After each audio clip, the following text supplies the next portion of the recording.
Howdy, nearly senior citizen. Greetings, boys and girls, and welcome to this another brand new day. Yay, a brand new day in which hopefully you are metabolizing. You know, that would be a good thing. Continued life is good if you are alive. If you're not alive, welcome to the process of returning your resources to the world. I mean, you can't hear me say that, but it's still happening. Thumbs up. Anyway, though, welcome. Thumbs up. It's another wonderful day. I think it's Tuesday the 8th of December. Yay! So, starting off with the weather, plague, rat, and spider report. For the weather, last night when I went out walkies, it was damp outside. Occasionally, I felt a little drop of water, but I just kept my travel umbrella in my pocket, and I was fine. Walked all the way up to Walmart, didn't go in, walked all the way back to Safeway. There I went in. And I bought some stuff, largely just soda and the like. And so it was good, and then walked back, and it was still dry. Right now it's raining. It's been raining like all night every time I woke up. And yeah, it was on and off. I heard raining. Good thing. I like the sound of rain. Definitely a thumbs up. Whew. Out of breath already. Thumbs up for that. I haven't been talking about my cold. I'll talk about that in a moment. First off, with the Plague Rat Report, I have started wearing my mask when I get downtown-ish in public. It doesn't really help anything physically if you're not around people, but I don't want to be seen walking around in populated areas with no mask. So when I'm in populous areas now, I just throw my mask on, and then I'm good to go. And then I take it off when I get into non-populated type areas. And when I go inside of a building with any people around, yeah, that's on. Hokey smoke. So no fear there. And like I said, if my not wearing a mask helps prompt somebody else to say, well, that guy's not wearing one, I don't have to wear one, then yeah, I'm going to wear it in public when I'm around other people. Even if there's no real quote-unquote need to. If there's a need to help convince other people to do it, then yeah. So thumbs up on that. Spider report. There are, well, I can't see them, but that doesn't mean they're not here. Gangly leg spiders, they're around their places, but the garden spider in the corner. When I came in this morning and turned on the light, she was working on her web and wandering around. It was just like, I felt good about that. She's still here. She's still alive. She's still happy, because if she wasn't happy, she'd move on to go eat food somewhere else. But she's happy here, and it parasocial /pet owner relationship. I mean, she doesn't know that I look upon her that way, and she's got total freedom to leave at any time. But when I see her there, I feel good. It is a good thing. I mean, I'd feel better if I had hamsters. I mean, this is the first time in years that I've been out of hamsters these past couple months, and I don't like the feeling. I wish I had hamsters back, but without a vehicle and with no pet stores in Shelton, the closest pet store is in Olympia, Washington, the capital, and that's 20 some odd miles away. I don't have a working vehicle. I can't get there. So right now I am hamsterless, and I don't like it, but yay. Anyway, though, I mean, I still have a kitty cat, even though she's getting older, very old and bony. So, yay. Anyway, though, thumbs up for that. I have a lot of weird things written down on my list here. Like this one that has absolutely nothing to do with anything but I'm going to talk about. I think I'd mentioned before how at the store they had store brand travel tissues. They were cheap, you could get them in large bundles, and I bought those because I stick them in my pocket when I go out walkies, because I go out walkies so much. I have a spot on my keyboard garage there that I would just open up a pack, put it down, and then I had a stack of tissues there because I have sinus issues all the bloody time. Well, they don't have that anymore, so I had to buy store brand, so you get less, and not store brand, actual brand, And so it costs more, you get less. This is now only, travel tissues are only for traveling now when I go out walkies. I had to make the break, and I got a big box of tissues here because it ended up being cheaper since they changed. So, I mean, I run through this stuff a lot. I'm still on the tail end of my cold. As I'd said, I'm still on the tail end. It's just the tail end. I feel a lot better, and that's just why I haven't even been talking about it, is because I don't think about it because I feel better. And so because I'm not thinking about it, I'm not talking about it. But I'm just on the tail end. My voice is a lot deeper. You know, so it's a lot deeper just because I'm sick. But one of the things that I've talked about before and I'll talk about now is, I mean, even now I'm still kind of ramping my voice up. But when I married my wife, she could not hear me with my normal deep voice. So I ramped my voice up a register so that she could specifically hear me better. And now, even 6 years after her death, I still do it. The voice that you hear right now is not my natural voice. This is ramped up a register so that it's easier for people to hear. It's still lower. I've got a naturally deeper voice, but it's just harder to hear. So, thumbs up for that. Just thought I'd mention. Oh yes, this is one thing I actually have wanted to talk about because it makes me laugh. I talked about this in-game when I was recording it, but if you don't like to watch Let's Plays, specifically if you don't like to watch my Let's Plays, then you'd never know this. I like to play around with accents. I have fun with accents, and all my life I have been a big mirror for accents, which has made it difficult because I will talk back to you in the same way you talk to me. But I've been able to make it easier to not do that because a lot of people see that as mockery if you reflect their accent back at them. Well, in the game Vampire, the main character that you're playing is not posh, but is a doctor, was a doctor before death and becoming a vampire, was a doctor, had been an officer in the war. You know, this takes place back at the turn of the century, 100 and some odd years back, when the 1918 Spanish flu was ravaging the world. So there's all this going on, but he's got a not a high class posh accent, but he's got an accent of kind of the upper class. And I noticed while playing this that I would tend to, during cutscenes while I am speaking, I would speak with a rather more upper crust sort of accent that mirrored the main character's accent because he was acting rather posh with his accents, and I would mirror that in my own speech. But then the very moment that he started running around, he'd start nicking things from everywhere, just taking things, and my accent would immediately fall right into the gutter and stay there. And it wasn't something I was trying to do. It was just, I did it because that's what I was doing. When you're acting upper class and posh, well, you gotta mix in. You use that sort of accent, don't you? Wasn't even thinking about it. And then when you're just grabbing stuff off the countertops, nicking things when people aren't looking. It was fun. Now, here's a big one that I've really wanted to talk about, and this one's going to take a while. I sort of wish I could make games, even on a small level. And they do have tools available. The things that you can use, learning how to program is hard. They don't have a lot of ways to teach you how to program, online anymore.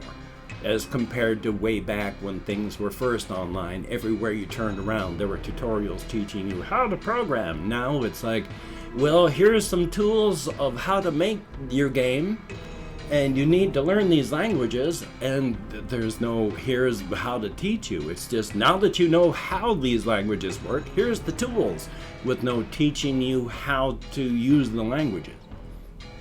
But there's a lot of tools out there, but I've talked before about environmental storytelling and using a concept of one of the worlds that I've talked about with my cosmic horror stuff. I've got an idea for a game beginning that I think would be pretty cool. Again, I can't program it. I'm going to do a very poor job of explaining what's going on. But you, as the first-person character, sort of wake up mid-crash. You're falling forward, and you catch yourself, and you're going, whoa, and it's really dark. You can still see. But when you first look at your character, you're thin. You're wearing gloves. You're wearing, clothing. It's obviously the generic fantasy type stuff, but you're very thin inside of that. But over the space of 5 minutes, because that becomes normalized for your character, to show you, the human being playing the game, that it's being normalized, over that 5 minutes, you flesh out so that when you look at your hands, they look like normal hands inside of gloves. They're not thin anymore.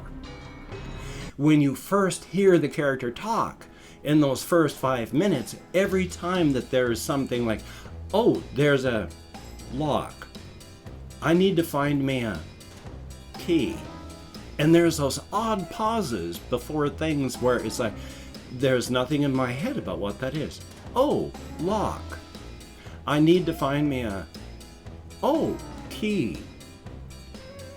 But after 5 minutes, that's all gone because it's normalized for the character. And to show that is to make it sound normal for the player.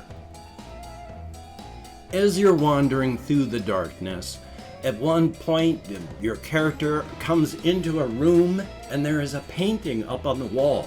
And the character goes up to the portrait and is like, oh, you look different from everyone else. Wanders up to it. Ah, a portrait of, and then looks down at the name underneath it. And there are 3 blinks, because it's just nonsense. Blink. Kind of rune-like thing, so closer to our language. Blink. Ah, Prince Corvan. So there's knowledge that's showing up that you don't have, but you're getting. Your character accepts it because no other thing to base it on. But after seeing Prince Corvan in the portrait, finding a mirror to look at the character itself. For a brief moment, as the mirror is first shown, what is reflected, gray and dusty. But then it becomes a normal picture of a person wearing a helmet, flowing robes that kind of looks like Prince Corvan underneath the helmet. Same hair, same facial hair.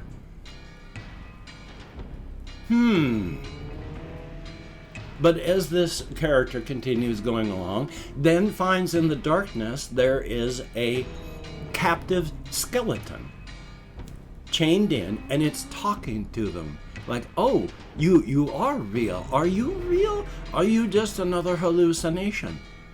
And your character talks with this person, this skeleton, revealing as to that thing, because as you walked, you passed where you woke were tight corridors of these small cells, just big enough to put a person in, just bars.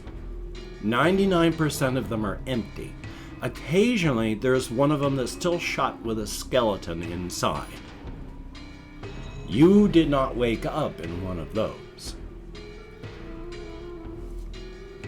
So you relay this information, you talk to this individual, and then your character, after explaining that it's seen other skeletons inside of cages that aren't moving, other skeletons in cages that move and talk, but it's just shouting and random nonsense, and then there's ones like this one that thinks and talks but is chained up, and your character says, I do not think I am like you. I am not like you. I walk, I think, I move.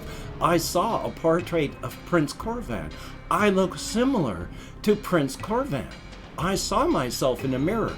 I am not like you. I think I am alive.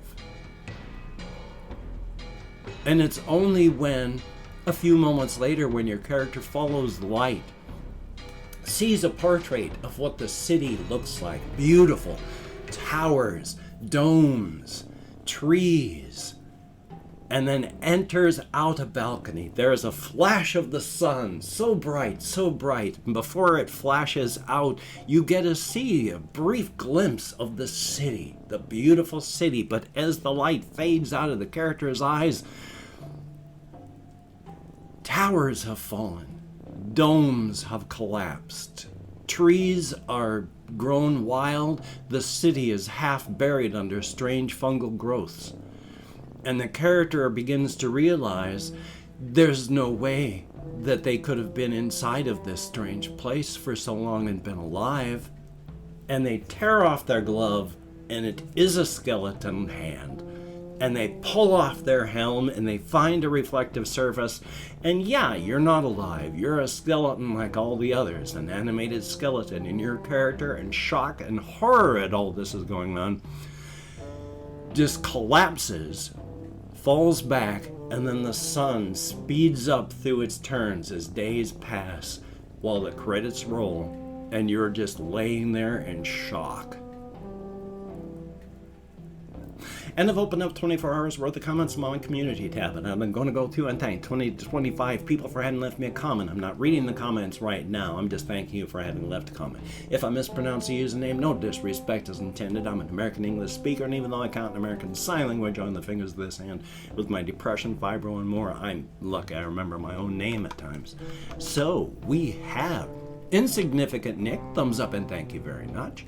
Uncound Boy 9302, thumbs up. Confused Owl 29, totally. Tyler Adams, thumbs up. We have Patty Martin, greatly appreciated. Depressed Pengu, oh, I'm sorry, but thank you very much. Jinx King, thumbs up. Red Hot Chili Fan 98, good to see you. We have Deep Blue Hue, thumbs up. Bruce Wayne is hot, damn straight, and thank you for the info. And we have Sean Vilar, always good to see you in the comments. Pale White Corpse, I like the name. A Face You Can Trust, greatly appreciated. Blue 387, thumbs up. Jeremy Sauer, greatly appreciating. A Lemon Pie _ good to see you in the comments. Colin Reisenauer, thumbs up. We have Cameron, greatly appreciated. Bad Bitch, spelled B TCH. Damian Payton, thumbs up. There is Javer Chavda, thumbs up and thank you. Elliot Fuller, greatly appreciated. Bart Beats, thumbs up and thank you. Russian Timing, good to see you in the comments. And oh, it's gotten even worse with what Nintendo's doing. Oh my god, hopefully I'll talk about that tomorrow. And last but not least, Gory Gaming, hopefully I've got that. I want to change my whole spiel and stuff, so we'll see what happens. But thank you, each and every one of you, for getting me out of my head and into the world. Greatly appreciated. Definitely a thumbs up. You need the echo chamber. You need the echo chamber. You need to get out of the echo chamber of your own skull when you're depressed. Thank you so very much. The lobster hat wearing duckhead of judgment suffers from a surplus of scorn. Please do not disappoint the lobster hat wearing duckhead of judgment. It is exceptionally ready, not eager but ready, to cast that scorn upon any and all whom it finds disappointing, and its mockery is severe. Please do not disappoint the lobster hat wearing duckhead of judgment. It suffers from a surplus of scorn. And Black Lives Matter. Saying that we shouldn't murder people in the streets is not the same as tyranny or socialism or any other bad thing. It simply means maybe we shouldn't murder people in the streets. Why is that controversial?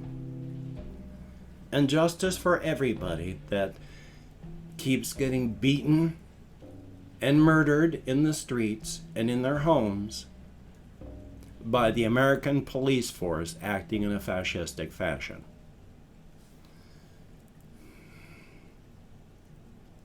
So, I've got this video here that you're watching. I got a video I need to edit and render. Hopefully I can get some more stuff done. I need to exercise more because, oh, quarantine weight. I hate it a lot. Life is life, though.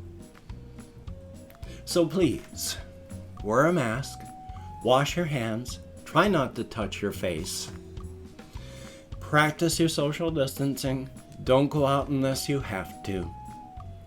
Practice your self-care. Be as creative as you can under these trying times. And do not feel bad if you backslide any in your mental health during these trying times. We're in a storm right now. You cannot rebuild your house until the storm is over.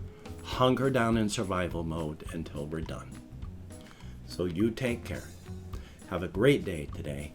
I will see you on the flip side, my friend, and that is a very good thing.